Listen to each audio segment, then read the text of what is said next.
Hello everyone, and welcome back to Pharmacology. Head over to pharmacology.com for complete study units.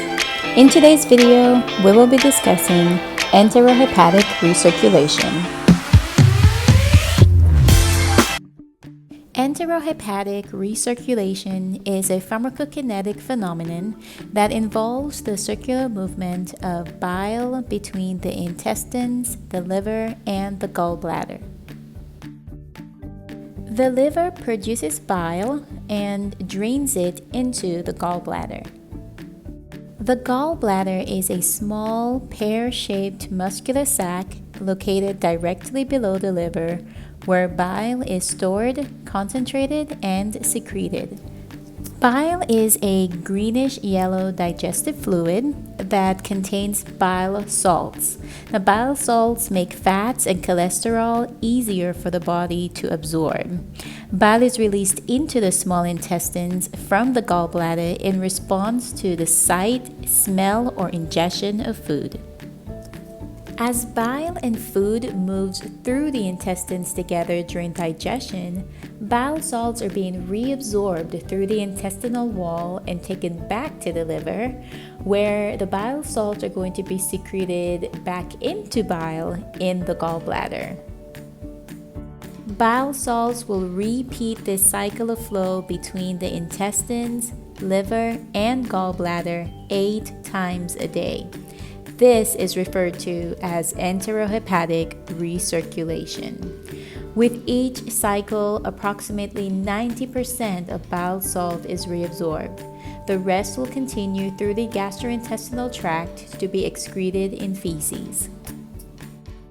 Now let's take a look at how enterohepatic recirculation can affect the absorption and bioavailability of drugs. All drugs absorbed through the gastrointestinal tract will encounter the liver. Some drugs, once in the liver, undergo a process called glucuronidation, where the drug forms a complex with glucuronic acid.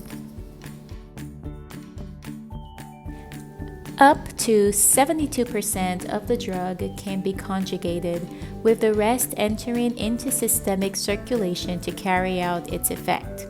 The portion that undergoes glucuronidation is excreted into bile and stored in the gallbladder. It becomes part of the enterohepatic cycle.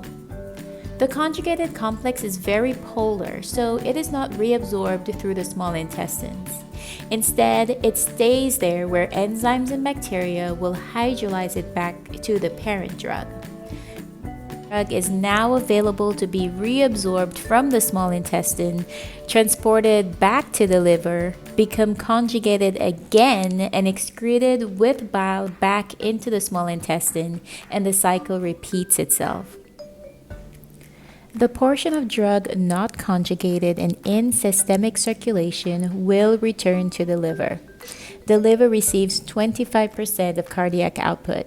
Simply put, each minute, your liver receives 25% of the blood pumped out by the heart. With each pump, the liver receives more drug from systemic circulation that will be metabolized.